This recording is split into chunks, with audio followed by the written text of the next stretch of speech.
Now we start with the chapter crop production and management. तो सबको crop से क्या रिलेट होता है, ठीक है। ये है एग्रीकल्चर बेस्ड, जो भी है तुम्हारा एग्रीकल्चर बेस्ड चैप्टर है ये, ठीक है। एग्रीकल्चर से क्या पता लगता है, फार्मिंग, ठीक है, किसान, ठीक है। किसान कैसे फार्मिंग करता है उस पर ये बताया जाएगा कि कैसे कैसे क्रॉप को हम प्रोड्यूस करेंगे, ठीक है। What is crop? जब एक ही फील्ड पे, ठीक है, एक ही जगह पे एक ही टाइप के अनाज बोई जाती है तो उसको बोलते हैं क्रॉप्स, ठीक है, एक ही टाइप की। अब मान लो कि अगर मैंने एक ही प्लॉट पे मैंने बो दिया है वीट, ठीक है, तो वीट क्या है, क्रॉप है, ठीक है। वीट हो गया, राइस हो गया, तो ये सारे क्या है, क्रॉप्स है, ठीक है। मेज़ हो गया, अगर मैं उनको एक ही जगह पे लगाऊं तो वो क्या हो जाएगा, क्रॉप, ठीक है। अगर मैं उसको एक आधा लगाऊंगी तो वो क्रॉप नहीं कहलाएगा, लेकिन वो अगर एक स्पेसिफिक अमाउंट में है तो उसको हम क्या बोलेंगे, क्रॉप्स, ठीक है। अब क्रॉप्स में आते हैं दो टाइप के क्रॉप्स, कौन सा है, दो टाइप के क्रॉप्स, ठीक है, राबी एंड खारिफ क्रॉप, ठीक है। तो जो राबी क्रॉप्स है, सॉरी जो खारिफ क्रॉप है, वो मोस्टली कब मिलता है, रेनी सीजन में, ठीक है। रेनी सीजन में जब बहुत ज़्यादा बारिश होती है तो उस टाइम पे क्या कौन सा क्रॉप लगता है, खारिफ क्रॉप, ठीक है। जैसे कि हमारा क्या हो गया, मक्की हो गया, मेज़, ठीक है, और तुम्हारा राइस हो गया। तुमने देखा होगा मोस्टली जो राइस है उनकी जो प्रोडक्शन होता है वो ज़्यादातर उस जगह पे होता है जहाँ पे क्या होता है, ज़्यादा पानी, जहाँ पे ज़्यादा बरसात होती है। जैसे कि आसाम हो गया, आसाम में ज़्यादा बारिश आती है, आसाम, मणिपुर, तो यहाँ पे जो राइस का जो प्रोडक्शन होता है वो ज़्यादा होता है, ठीक है। तो ये खारिफ क्रॉप क्या है, जो बेसिकली हमारे कौन से टाइम में होते हैं, रेनी सीजन। तो रेनी सीजन का जो टाइम होता है वो कौन से मंथ में होता है, जून टू सितंबर, ठीक है। कब होता है, जून टू सितंबर। सितंबर में भी बारिश होती है, ठीक है। जुलाई तो होती है लेकिन सितंबर तक हमारी बारिश खिंचती है, अगस्त सितंबर तक हमारी लगातार जो बारिश रहती है, ठीक है। उसके बाद हमारा आता है कौन सा क्रॉप है, राबी क्रॉप। ये होता है विंटर सीजन्स में। कब होता है ये, ठीक है, ड्यूरिंग अक्टूबर टू मार्च, ठीक है। तो इसमें कौन से आते हैं, वीट, ठीक है, तुम्हारा ग्राम और पी। देखा होगा तुमने कि कुछ वेजिटेबल्स हमें सीज़न में मिलते हैं, कुछ पर्टिकुलर सीज़न में मिलते हैं, कुछ समर सीज़न में मिलते हैं। अब जैसे जो मैंगो है, ठीक है, अब मैंगो हमें कब मिलता है, समर सीज़न में, क्योंकि वो समर का क्या है, फ्रूट है, ठीक है। अब विंटर में हमें क्या मिलता है, कैरेट मिलता है, कैरेट खाते हैं ना सब, तो कैरेट हमें कब मिलता है, ड्यूरिंग विंटर्स। तो जो चीज़ें हमें विंटर में मिल सकती है वो चीज़ हमें समर में नहीं मिल सकती है, ठीक है। लेकिन आज की टाइम पे क्या हो गया है कि टाइम ड्यूरेशन इतना चेंजेस हो चुका है कि हम चीज़ों को प्रिजर्व भी करते हैं, ठीक है। अब इसमें आता है कि क्रॉप के जो प्रोडक्शन होते हैं उसमें अलग अलग टाइप के एग्रीकल्चर प्रैक्टिसेस होती हैं, ठीक है। मार्कर नहीं है यहाँ पे, एग्रीकल्चर प्रैक्टिसेस होती हैं। तो सबसे पहला आता है, हम क्या करते हैं, प्रिपरेशन ऑफ सॉइल, ठीक है। क्या करते हैं, प्रिपेयर सॉइल को, ठीक है। सॉइल की प्रिपरेशन उतनी ही ज़रूरी है जैसे कि हम खाना खाते हैं उसको पकाना ज़रूरी है ना, तो सॉइल को भी बनाना बहुत ज़रूरी है। हम सबसे पहले ये चेक करते हैं कि जो सॉइल है वो फर्टाइल है या नहीं है। फर्टाइल का मतलब है कि वो उपजाऊ है या नहीं है, ठीक है। हम जो खाना खाते हैं हम उसको देखते हैं कि वो उपजाऊ है, मतलब वो खाना कैसा है, ठीक है। हम उसमें देखते हैं अच्छा है या नहीं है, उसको काटेंगे, उसको धोएंगे, उसका भी तो प्रोसीजर होता है ना। तो वैसे ही सॉइल का भी प्रोसीजर है कि सॉइल को देखा जाता है कि जो सॉइल है वो फर्टाइल है या नहीं है, वो उपजाऊ है या नहीं है। अगर वो उपजाऊ नहीं होगी तो वहाँ पे क्रॉप्स अच्छे नहीं ग्रो करेंगे, ठीक है। और उसको उपजाऊ बनाने के लिए बहुत सारी चीज़ें आती हैं, ठीक है। तो सबसे पहले आता है प्रिपरेशन ऑफ सॉइल, उसके बाद आता है सोइंग। सोइंग को क्या बोलते हैं, पता है किसी को, नहीं पता, बोना, ठीक है। अब हम कुछ लगाएंगे तो उसको बोएंगे भी तो, ठीक है। तो जो बीज है उसको बोना भी बहुत ज़रूरी है। तो सोइंग इसका मतलब है कि बोना, ठीक है। फिर आता है एडिंग मैन्योर एंड फर्टिलाइज़र,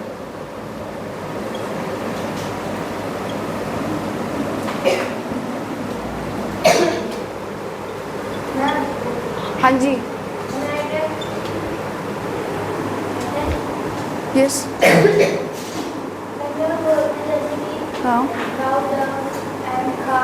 खाद, मैन्योर का मतलब है खाद, ठीक है, केमिकल सब्सटेंस है, वो मैन मेड भी बोल सकते हो, ठीक है। दोनों में डिफरेंस यही है, दोनों में एक डिफरेंस भी आता है कि मैन्योर और फर्टिलाइज़र क्या है। तो मैन्योर तो हमारा नेचुरल है और फर्टिलाइज़र हमारा क्या है, आर्टिफिशियल या मैन मेड भी बोल सकते हैं, ठीक है। तो ये दोनों का भी बहुत ज़रूरी है, मैन्योर, ठीक है। तो तुमने देखा होगा कि जब भी हम कुछ चीज़ बोते हैं तो उसमें मैन्योर भी ऐड करते हैं, खाद का होना भी बहुत ज़रूरी है, क्योंकि वो क्या करता है, जो तुम्हारा सॉइल है उसको न्यूट्रिशन रिच बनाता है।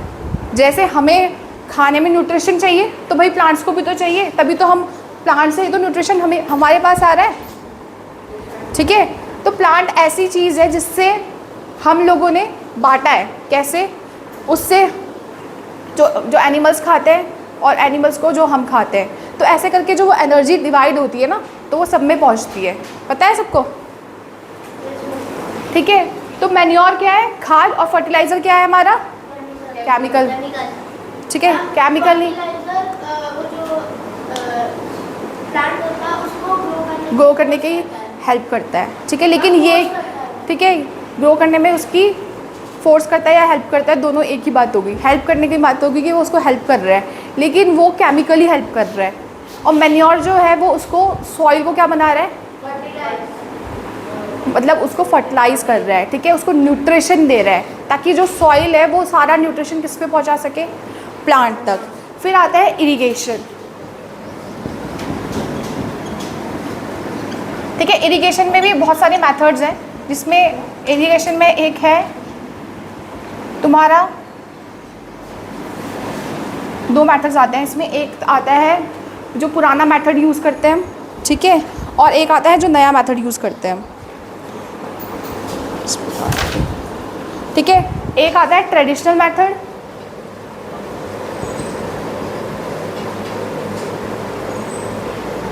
और दूसरा आता है तुम्हारा जो हम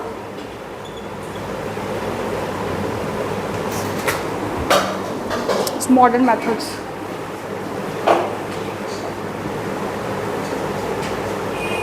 ठीक है। इरिगेशन क्या होता है, पता है किसी को? इरिगेशन वो है जैसे हम पानी देते हैं, ठीक है, इरिगेशन, पानी देना पौधों में। अब इनमें भी दो फॉर्म है, ट्रेडिशनल मेथड और मॉडर्न मेथड। ट्रेडिशनल मेथड वो मेथड है जिसमें हम डायरेक्टली पानी देते हैं। पहले के टाइम में क्या होता था, कुआं होता था, ठीक है, जैसे पुलिंग चेन, ठीक है, उससे पानी निकाला जाता था, तब जाके वो किस पे पहुंचाते थे, प्लांट्स तक पहुंचाते थे। तो उसमें टाइम लगता है ऑब्वियसली। क्योंकि टाइम क्यों लग रहा है, क्योंकि अब एक इंसान उस पानी को निकालेगा फिर पहुंचाएगा तो उसको पूरा दिन लग जाएगा, है ना। हैंडपम्प्स होते थे, सुना है, जो गांव में रहते हो उन्होंने हैंडपम्प सुना होगा। तो हैंडपम्प्स भी क्या है, वो भी तुम्हारा ट्रेडिशनल, वो भी ट्रेडिशनल में ही आता है, ठीक है। तो वो ट्रेडिशनल मेथड भी क्यों आता है, क्योंकि वो पानी भी अंदर से, अंडरग्राउंड वाटर है ना, उसको हम बाहर निकाल रहे हैं, तो उसमें भी तो टाइम लग रहा है, ठीक है, उसमें क्या लग रही है, एनर्जी लग रही है। लेकिन दूसरा मॉडर्न मेथड्स में तुम्हारे दो आते हैं, उनको बोलते हैं स्प्रिंकल एंड ड्रॉप इरिगेशन, ठीक है, या फिर ड्रिप इरिगेशन। स्प्रिंकल में क्या होता है, जो पानी होता है वो स्प्रिंकल आउट होता है, ठीक है, एक मशीन होती है जिसके थ्रू वो स्प्रिंकल आउट होता है और वो चारों तरफ पहुंचाता है। ड्रिप में क्या होता है कि वो एक ट्यूब टाइप ले लेते हैं और जिसकी वजह से वो ड्रॉप बाय ड्रॉप जाता है रूट्स तक, ठीक है, वो एक्स्ट्रा पानी यूज़ नहीं होता उसमें, ड्रॉप बाय ड्रॉप जाता है, ठीक है। तो ये दो मेथड्स हैं हमारे इरिगेशन के। इतना समझ आया? किसी को कोई डाउट है? Any doubt? ठीक है। तीसरा है इसमें पांचवा जो है वो है प्रोटेक्शन फ्रॉम वीड्स।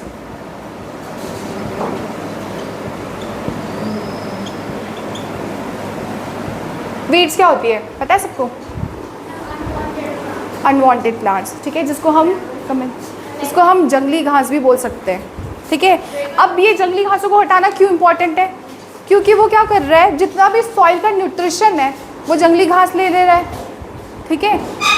तो वो जो अनवांटेड प्लांट्स है वो क्या कर रहा है, जो प्लांट को, जो हमारे क्रॉप को न्यूट्रिशन चाहिए वो कौन ले रहा है, वो जो अनवांटेड प्लांट्स है वो ले रहे हैं। तो इससे क्या हो रहा है, जो क्रॉप्स है उनको दिक्कत आ रही है ग्रो करने में, ठीक है, उनको वो न्यूट्रिशन नहीं मिल पा रहा है, उनको वो ग्रो करने के लिए ना सनलाइट मिल पा रही है, ठीक है। अब तुमने देखा होगा कि अगर प्लांट के बीच बीच में तुमने देखा होगा कि लोग वो हटाते हैं वीड्स को, देखा है गाँव में, तो वो क्यों हटाते हैं? ताकि वो जो उनकी जो फसल है उस पर ज़्यादा अच्छे से उसको न्यूट्रिशन मिल सके, सनलाइट मिल सके और जो भी उसको ज़रूरत है वो मिल सके, ठीक है।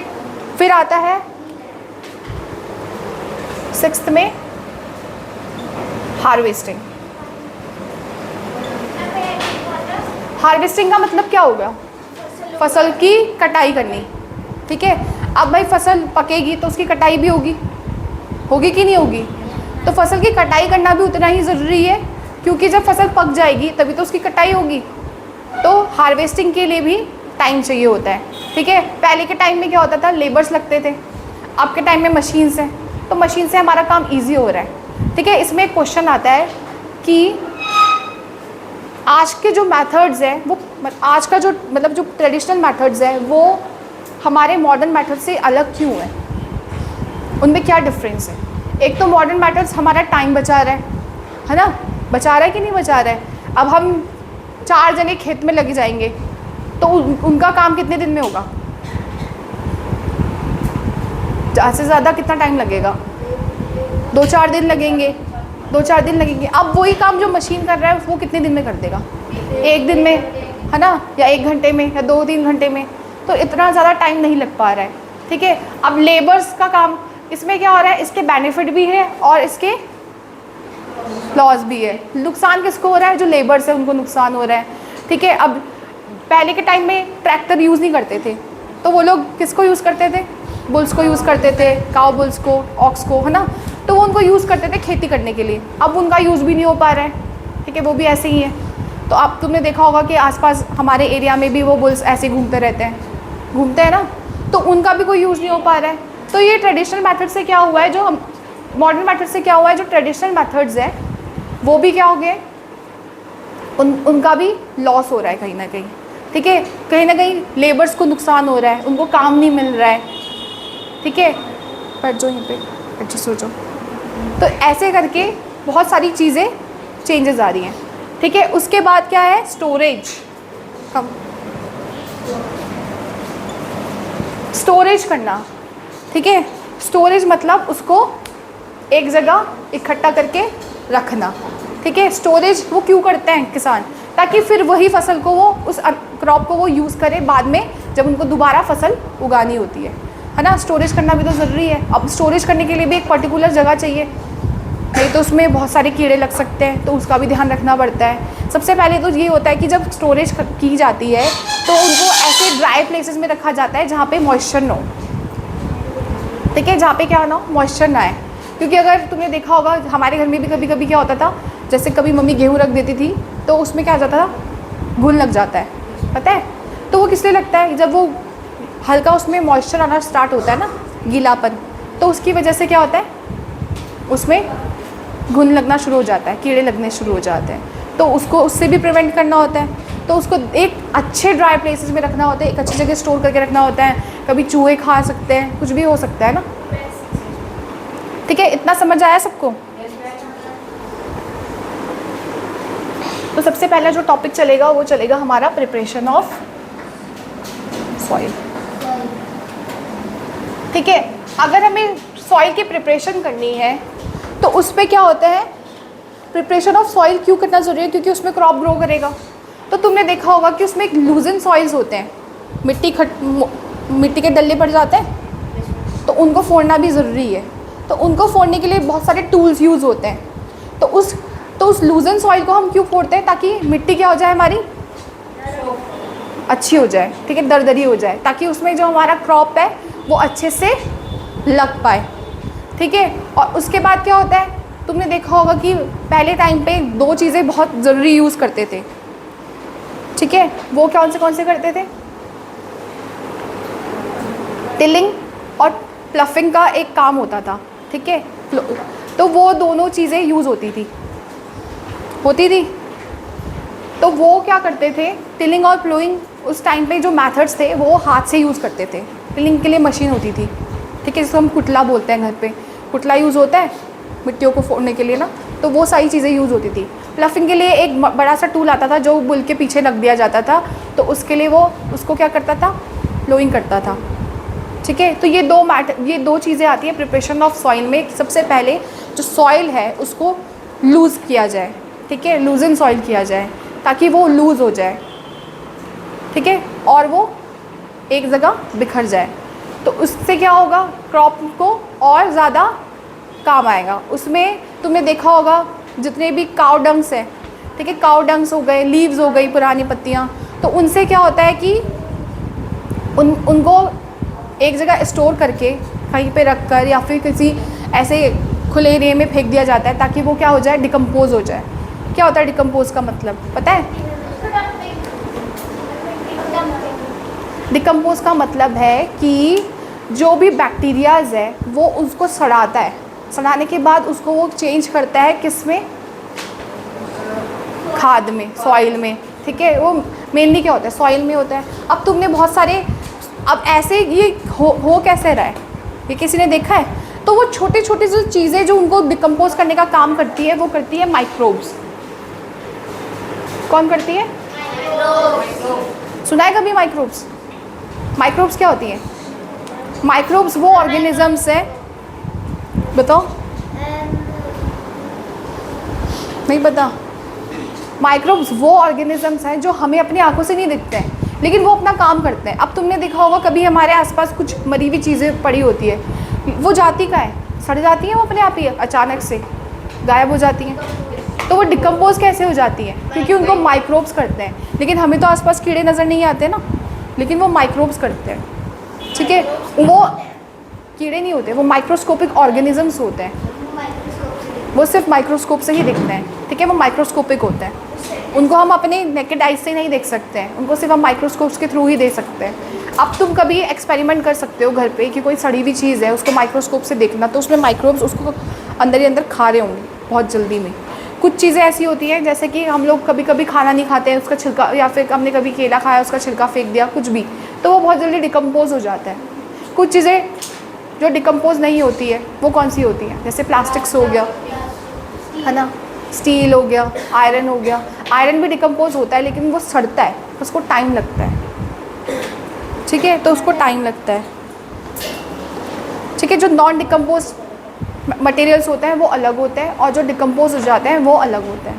जैसे प्लास्टिक्स को बैन क्यों किया गया है? क्योंकि वो डिकम्पोज नहीं होता है, इसलिए उसको हम क्या करते हैं, रिसाइकिल करते हैं, रीयूज़ कर सकते हैं, ठीक है। तो ये सारे हम अपने नेचर को बचाने के लिए करते हैं। यहाँ तक सबको समझ आ गया? ठीक है। अब जो टिलिंग और फ्लोइंग है उसके लिए आयरन रॉड्स जैसा कोई स्ट्रक्चर होता है, जिसे मैंने अभी बताया था कि टिलिंग के लिए क्या यूज़ करते हैं, कुटला यूज़ करते हैं, ठीक है। अब मिट्टी को फोड़ने का काम भी तो करना पड़ेगा। अब जब तो मिट्टी को फोड़ेंगे नहीं तो फिर हम ऐसे थोड़ी ना लगा देंगे। अब तुमने देखा होगा कि गांव में क्या होता था कि वो बुल चलता था तो उसके पीछे एक रॉड, बड़ा सा रॉड जैसा कुछ लगाया जाता था, ठीक है, जो कि यहाँ डायग्राम में गिवन भी है। तो ये उसके कंधे पे रख दिया जाता था जिसकी वजह से वो सॉइल को क्या करता था, लूज़ करने का काम करता था। अब वो जैसे चलेगा तो वो मिट्टी क्या होगी,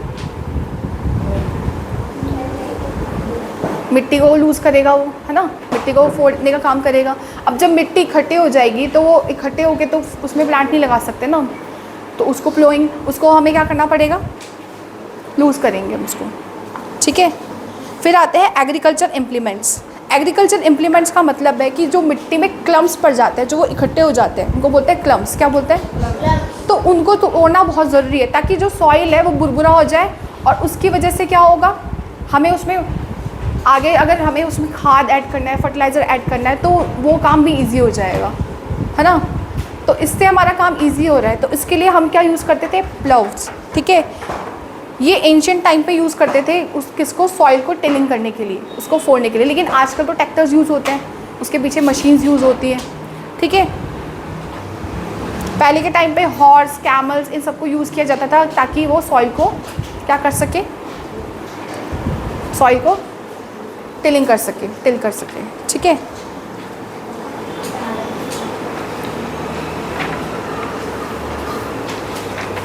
दूसरा आता है हो, ठीक है। हो भी एक टूल है जो कुटला जैसा होता है, ठीक है, उसको भी मैम मैंने भी देखा है। ऐसा होता है। ये खेती से रिलेटेड चैप्टर है, एग्रीकल्चर से रिलेटेड, ठीक है। ठीक है, ये एग्रीकल्चर से रिलेटेड चैप्टर है, तो इसमें मोस्टली चीज़ें क्या आएगी कि हमें 4 चीज़ें तो, ये 5 चीज़ें तो ध्यान में रखना है, ठीक है। और इसको हम कैसे ध्यान में रखेंगे, ये 5 जो मैंने अभी पढ़ाया पॉइंट्स, वो सबको ध्यान में कैसे रखना है। ये तो एग्रीकल्चर हम करेंगे ना, लेकिन एग्रीकल्चर में ये जो तुम्हारी जो ये 7 चीज़ें जो मैंने बताई, सबसे पहला जो हमें क्या करना पड़ेगा अगर हमें खेती करनी है, सबसे पहले सॉइल का प्रिपरेशन होगा, फिर उसके बाद सोइंग, बोएंगे, है ना। तो ये सारी चीज़ें तो हम अपने माइंड में रख सकते हैं, क्योंकि ये तो इजी टास्क है ना, क्योंकि हमें पता है कि सबसे पहले हमें क्या करना है, सॉइल को देखना है, फिर बोना है, फिर क्या करना है, उसमें क्या करना है, और फिर उसके बाद क्या करना है,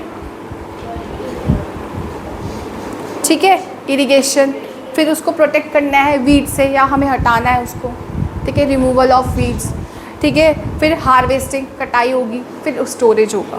तो इन सब में, ठीक है, इन सब में जो भी टूल्स यूज़ होते हैं वो अलग अलग होंगे, तो वो सब अलग अलग है। जैसे प्लो, वो अलग टूल है, प्लो किसके लिए, लूजन ऑफ सॉइल, हो वो भी लूजन ऑफ सॉइल के लिए है। तो लूजन ऑफ सॉइल के लिए तो वो यूज़ हो भी रहा है, जैसे छोटे छोटे वीड्स आ जाते हैं जो, ठीक है, जो प्लांट्स होते हैं जो नहीं चाहिए, अनवांटेड प्लांट्स, तो उनको भी हटाने के लिए हो का यूज़ किया जाता है।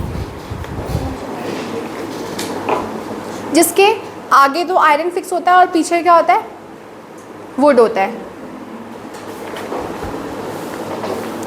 फिर आते हैं कल्टीवेटर्स, ठीक है। कल्टीवेटर्स क्या होता है, अब कल्टीवेटर्स जो होते हैं, अब पहले के टाइम में तो प्लो और वो यूज़ करते थे, लेकिन अब क्या यूज़ कर रहे हैं, कल्टीवेटर्स। कल्टीवेटर्स तुमने देखा होगा, ट्रैक्टर के पीछे एक बड़ा सा मशीन लगा दिया जाता है और वो ट्रैक्टर फिर घूमता रहता है फील्ड पे, ठीक है, जहाँ पे वो बोना होता है, तो उस पर वो घूमता रहता है, जिसकी वजह से काम क्या हो जाता है, ईजी हो जाता है, ठीक है।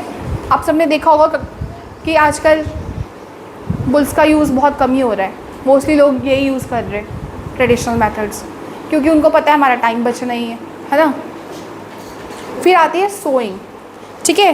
सोइंग सबसे इम्पॉर्टेंट है, क्योंकि जो क्रॉप है, क्रॉप प्रोडक्शन है, उसको देखा जाता है कि भाई अगर हम कोई बीज बोते हैं तो वो बीज अच्छा भी तो होना चाहिए, तो उसकी क्वालिटी भी तो चेक करेंगे। अब हम जो खाना खाते हैं, जो अनाज हम तक आता है, तो क्या हमारे पेरेंट्स उसको चेक नहीं करते होंगे। अब हम लोग सब्ज़ी लेने जाते हैं, हम पहले सब्ज़ी देखते हैं ना कि सब्ज़ी कहीं सड़ी विड़ी तो नहीं है, कहीं ऐसा तो नहीं दे दिया, क्योंकि हमें घर जाके उसको पका के खाना भी तो है। अब जब वो जो तुम्हारा किसान है, जब वो उस बीज को बोएगा तो उसकी क्वालिटी भी तो चेक करेगा। अच्छी क्वालिटी का अनाज, जितना अच्छी क्वालिटी का अनाज होगा उतना ज़्यादा उसको उसकी क्या मिलेगी, उससे उसको ज़्यादा बेनिफिट होगा, ठीक है, उसकी इकोनॉमिक रेट बढ़ेगा। तो इसलिए उसको देखना पड़ता है कि जो क्रॉप वो बो रहा है या लगा रहा है, सोइंग कर रहा है, तो उसकी जो क्वालिटी वो कैसा है, ठीक है, उसकी क्वालिटी दिखेगा। तो सबसे पहले सोइंग के लिए हमें ये देखना है कि क्वालिटी ऑफ क्या, ठीक है, वो कैसा होना चाहिए, बहुत ज़्यादा अच्छा होना चाहिए, ठीक है। दूसरी चीज़ उसमें ये आ जाती है कि अनहेल्दी नहीं होना चाहिए क्रॉप्स। तो तुमने देखा होगा कि हम घर पे भी तुम ये एक्सपेरिमेंट कर सकते हो कि कोई अनाज लेकर उसको क्या कर देंगे, हम भिगा देंगे, तो जो अनाज नीचे आ जाता है ना, वो गुड क्वालिटी ऑफ क्रॉप होता है, और जो अनाज ऊपर आ जाता है वो कौन सा होता है, बैड क्वालिटी। उसमें इतनी जान नहीं होती कि मतलब वो प्लांट को न्यूट्रिएंट्स नहीं होते, है ना, वो इतना ज़्यादा क्या नहीं होता, गुड क्वालिटी का नहीं होता, जो दोबारा हम उसको बो सके। इसलिए जब किसान किसी चीज़ को लगाने लगता है तो उसकी क्वालिटी भी चेक करता है। एक्स के साथ भी ऐसा होता है, पानी में डाल देते हैं, ऊपर आते हैं, उनको फेंक देते हैं। हाँ, ठीक है। नीचे भी जाता है। अब जब सोइंग, अब जब हम कोई चीज़ बोएंगे तो सोइंग के लिए जो भी टूल्स भी यूज़ होंगे, ठीक है, तो उस पर एक टूल्स यूज़ होता है, पहले के टाइम में यूज़ करते थे, वो एकदम ऐसे फनल टाइप होता था, ठीक है। तो जो फनल टाइप होता था, तो जब बैल चलता रहता था तो पीछे से ना इसके अंदर वो लोग यहाँ पे वो डालते रहते थे, क्रॉप्स, ठीक है, सीड्स, ताकि वो डायरेक्ट जाके कहाँ पे गए, सॉइल पे, ठीक है, सही जगह पे। अगर वो सही जगह पे सॉइल पे नहीं जाएगा तो ऊपर से तो चिड़िया खा लेगी आके, ऊपर से चिड़िया खा सकती है या फिर कोई जानवर भी खा सकता है। तो चिड़िया देखा होगा तुमने, अगर हम कभी भी कोई चावल वावल फेंकते हैं तो उसे आराम से खा लेती है, क्योंकि वो सॉइल के अंदर एब्जॉर्ब नहीं होता है, ठीक है। लेकिन जो एब्जॉर्ब हो जाता है वो बाद में एक प्लांट निकल जाता है वहाँ से, ठीक है। इसके बाद आता है ट्रेडिशनल टूल्स, ठीक है। ट्रेडिशनल टूल्स में ही ये आता है, इसको बोलते हैं फनल। तो इसका जो यूज़ होता है वो ट्रेडिशनल टाइम में होता था, लेकिन आजकल इसका यूज़ नहीं हो पा रहा है, ठीक है। इसकी जगह पे सीड ड्रिल मशीन्स आ गई हैं, ठीक है। सीड ड्रिल मशीन आजकल जो चल रही है वो सीड ड्रिल मशीन चल रही है, ठीक है, जो कि क्या काम कर रही है, ट्रैक्टर्स में लगा दिया जाता है और वो अपने आप ही बोने का काम करती है, ठीक है। और उनका काम क्या होता है, वो ये देखती है कि वो जो अनाज है, मतलब जो बीज है, वो इक्वल डिस्टेंस में लगना चाहिए और उनके बीच में एक गैप होना बहुत ज़रूरी है, डेप्थ होना बहुत ज़रूरी है। एक तो वो जब वो सॉइल के अंदर जा रहा है तो उसके बीच में एक डेप्थ होना चाहिए, ठीक है, गहराई होनी चाहिए। दूसरी चीज़, दो क्रॉप्स के जो बीज है वो आपस में नहीं आने चाहिए, क्योंकि उनको एक प्रॉपर सनलाइट की भी ज़रूरत होती है। तो अगर एक के बगल में हम एक लगा देंगे तो उसको तो सनलाइट मिलेगी नहीं, ठीक है, वो रूट्स तक नहीं जा पाएंगी, उसके स्टेम तक नहीं पहुँचेंगी, तो वो अपना काम नहीं कर पाएगा, तो अच्छा प्रोडक्शन नहीं होगा। इतना सबको समझ आ गया? किसी को कोई डाउट है? ठीक है। तो प्लांट को हमेशा क्या चाहिए, सनलाइट भी चाहिए, न्यूट्रिशन भी चाहिए। तो उसका ध्यान रखने के लिए जो भी ये जो मशीन है, ठीक है, जिसको सीड ड्रिल मशीन बोलते हैं, वो यूज़ होता है, ताकि जो बीज है वो सही जगह पे जाए, सही डेप्थ पे जाए और उसको अच्छा सा न्यूट्रिशन मिले, आगे जाके वो अच्छे से ग्रो करे, ठीक है। कमेंट। और उसमें क्या हो रहा है, टाइम बच रहा है और इससे जो प्लांट्स है वो अच्छे से उग पा रहे हैं, ठीक है। अब तीसरा टॉपिक क्या है, ये प्रिपरेशन ऑफ सॉइल कर लिया था। इसी में हमने क्या क्या पढ़ा, इस प्रिपरेशन ऑफ सॉइल के बाद हमने सेकंड पढ़ा था सोइंग। तो यहाँ तक किसी को कोई डाउट है? कम, अगर किसी को है तो पूछ लो अभी। वैसे तो ये चैप्टर एग्रीकल्चर से रिलेटेड है। फनल के नीचे ये पाइप रहती है, तो तुमने फनल देखा है वैसे तुम्हारे घर में जो यूज़ करते हैं, तो उसके नीचे एक वो रहता है जिसके थ्रू अगर जैसे कोई तेल भी डालता है या फिर पानी भी डालता है तो उसके नीचे आराम से इजीली पहुंच जाता है, देखा है। तो वैसे ये पाइप वाला फनल है, जिसका ऊपर का पार्ट तो फनल जैसा रहता है और नीचे का पार्ट जो होता है वो लॉन्ग लाइक का पाइप टाइप होता है, ताकि वो जो है वो नीचे तक, ठीक है, सॉइल तक जा सके। जब किसान खेती करता है तो वो बुल के ऊपर ये सारा मतलब वो चलाता है, तो उसमें ही लगा अटैच होता है ये फनल लगा हुआ, ठीक है। तो ये इंस्ट्रूमेंट उसी में लगा होता है, ये इक्विपमेंट्स, तो उसके थ्रू क्या जाता है, वो ऊपर से वो डालता रहता है और वो नीचे बिखरता रहता है। आया समझ में ये फनल का यूज़, ठीक है। यहाँ तक सोइंग तक सबको पता लग गया। सोइंग में हमने क्या क्या पढ़ा, सोइंग में हमने एक ट्रेडिशनल पढ़ा। ट्रेडिशनल में क्या क्या था, फनल, फनल ट्रेडिशनल में आया, ठीक है। फनल किस में आया, और दूसरा कौन सा था हमारा, और मॉडर्न में क्या आया, सीड ड्रिल मशीन। अब हम पढ़ेंगे मैन्योर एंड फर्टिलाइजर।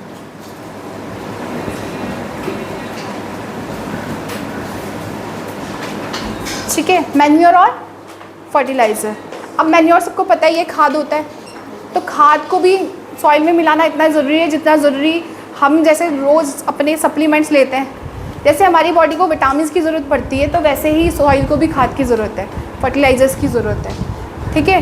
क्यों? क्योंकि ताकि वो प्लांट तक एक प्रॉपर न्यूट्रिशन पहुंचा सके, ठीक है, प्लांट तक क्या पहुंचा सके, एक प्रॉपर न्यूट्रिशन, ठीक है। तो जब प्रॉपर न्यूट्रिशन पहुंचेगा प्लांट तक तो तभी तो वो अच्छे से ग्रो करेगा, ठीक है। तो मैन्योर क्या कर रहा है, मैन्योर किसका काम कर रहा है, उसको अच्छे से न्यूट्रिशन देने का, ठीक है। जितना एक प्लांट की ग्रोथ के लिए न्यूट्रिशन चाहिए तो उतना ही मैन्योर उसको देता है।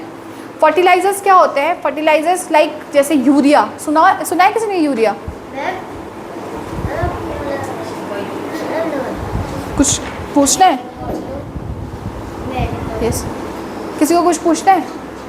हमें पूछ रहे आपकी क्लास कब खत्म होगी, बोर हो रहे हैं। बोर हो गए? ये वाला चैप्टर बोरिंग है ना? अच्छा ठीक है, आगे जाके किसी ने खेती तो करनी नहीं है, लेकिन सीख लो, क्या पता एग्रीकल्चर फील्ड में जाओ, किसको इंटरेस्ट है ना। बहुत सारी चीज़ें आगे जाके हम एग्रीकल्चर करते हैं तो उससे रिलेटेड ये क्वेश्चंस आते हैं कि फर्टिलाइजर्स कैसे यूज़ करते हैं, यूरिया क्या है, ठीक है, यूरिया क्या है। किसानों को भी ज़्यादा इम्पोर्टेंस दी जा रही है। हाँ, किसानों को भी किसानों के लिए भी गवर्नमेंट ने बहुत सारी स्कीम्स वो कर दी है ताकि उनको भी हेल्प मिल सके, ठीक है। उनके लिए भी वो लोग कुछ ना कुछ करते हैं, जैसे कीटनाशक हो गया, सुना है? कीटनाशक जैसे उसमें कीड़े लग जाते हैं तो उसका छिड़काव करते हैं वो, ताकि उनकी जो क्रॉप्स है, लेकिन उसकी वजह से बहुत सारी वो जैसे हम लोग उसको बोलते हैं पेस्टिसाइड्स, क्या बोलते हैं कीटनाशक को, ठीक है। तो ये जो पेस्टिसाइड्स है ना, ये कहीं ना कहीं हार्मफुल भी है हमारे लिए भी, ठीक है। क्यों?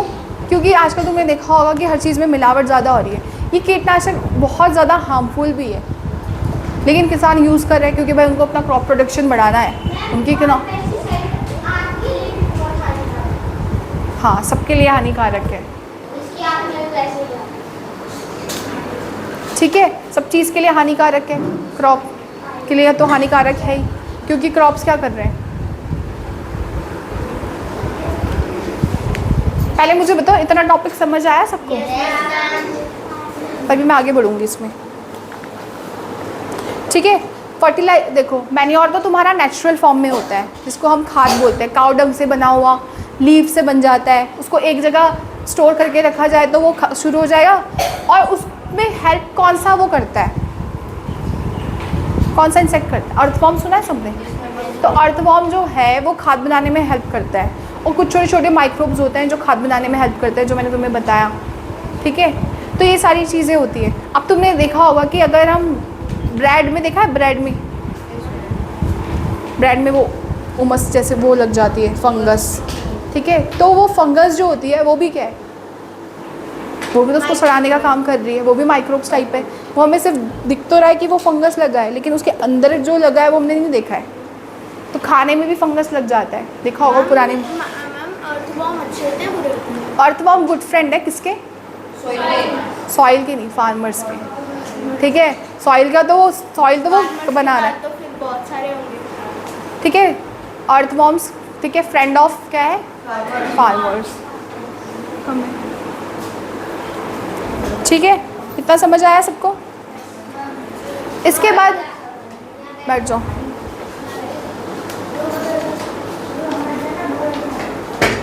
तो मैन्योर को उन्होंने ऑर्गेनिक सब्सटेंस भी बोला है, ठीक है, क्योंकि वो ऑर्गेनिक है। ऑर्गेनिक मतलब नेचुरल है, तो नेचुरल चीज़ें हम रोज़ यूज़ करते हैं, है ना। तो और जितनी भी केमिकल वाली चीज़ें होती है वो हमें भी नुकसान देती है, तो प्लांट्स को भी देगी। तो जितना भी हो सकता है उतना ज़्यादा केमिकल से दूर रहो, है ना। तो मैन्योर क्या हो रहा है, एक डिकम्पोज सब्सटेंस है जो यूज़ किया जाता है प्लांट्स के लिए ताकि उनको न्यूट्रिशन मिल सके। वैसे ही जो फर्टिलाइज़र है वो क्या है, नॉन ऑर्गेनिक है, ठीक है, वो ऑर्गेनिक नहीं है, वो मैन मेड है। वो जो फर्टिलाइज़र्स है उनको यूज़ तो किया जाता है, लेकिन उसमें केमिकल होता है, केमिकल बहुत सारा होता है, ठीक है, वो केमिकल रिच होता है। तो जितना भी प्लांट को अगर कुछ भी न्यूट्रिशन की कमी होती है तो वो फर्टिलाइज़र पूरा कर देता है, क्योंकि वो क्या है, केमिकल है।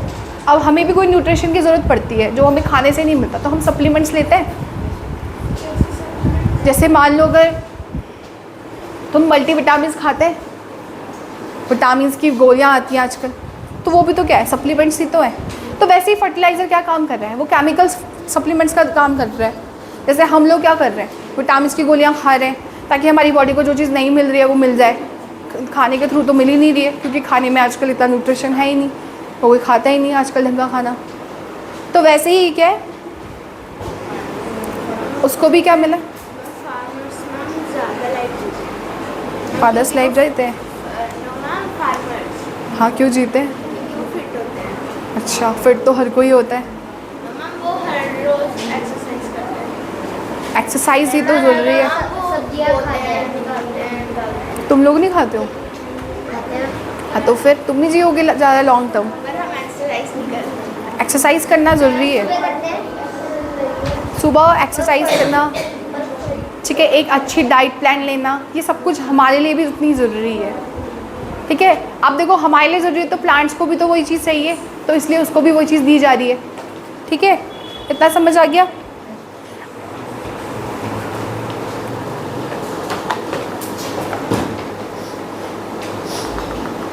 उसके बाद आता है तुम्हारा नाइट्रोजनियस फॉस्फोरस। ठीक है, इसको बोलते हैं पोटेशियम।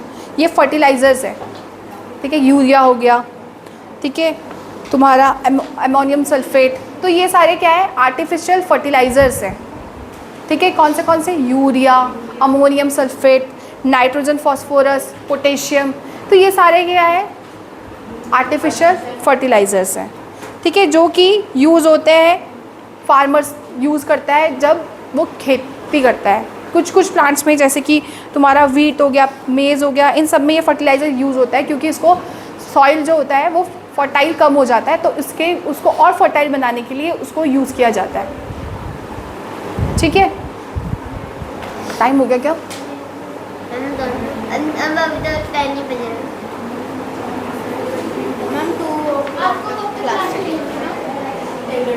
नहीं, 1 घंटा हो चुका है। मैम को बता दो, फिर दूसरी क्लास लेनी है। 10:30 हो चुका है, मैम को बता दो। क्या बोल रहे? बोल देना कि मैम 30 मिनट्स की क्लास तो हो गई है, इसके बाद मैं फिर मैथ्स की क्लास लूँगी, बोल देना। यस,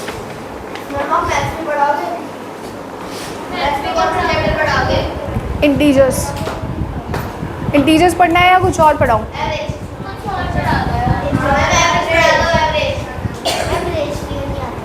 रेशो नहीं आता? किसी के पास उसकी बुक नहीं है? 8th क्लास में कोई है? 8th की बुक है? क्या बोलिए?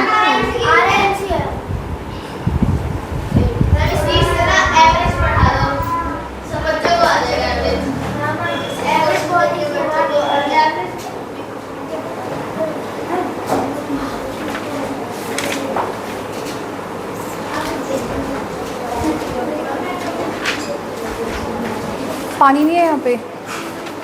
हम पानी मिल जाएगा पीने के लिए? बेटा जब मैम की पानी लेके आओगे, संजना मैम से। अच्छा, इनको 8th की मैथ्स भी पढ़ानी है क्या?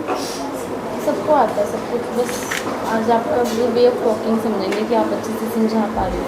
Okay okay. और बाकी तो मैं एक्चुअली मैं ट्यूशन दे ही दी हूँ 8th को ना, पर वो मेरा नॉर्मली चलता है। Okay,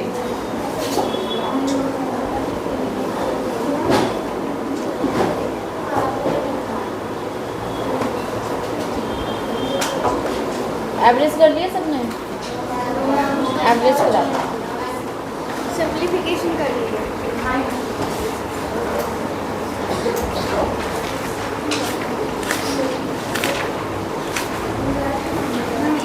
Isso,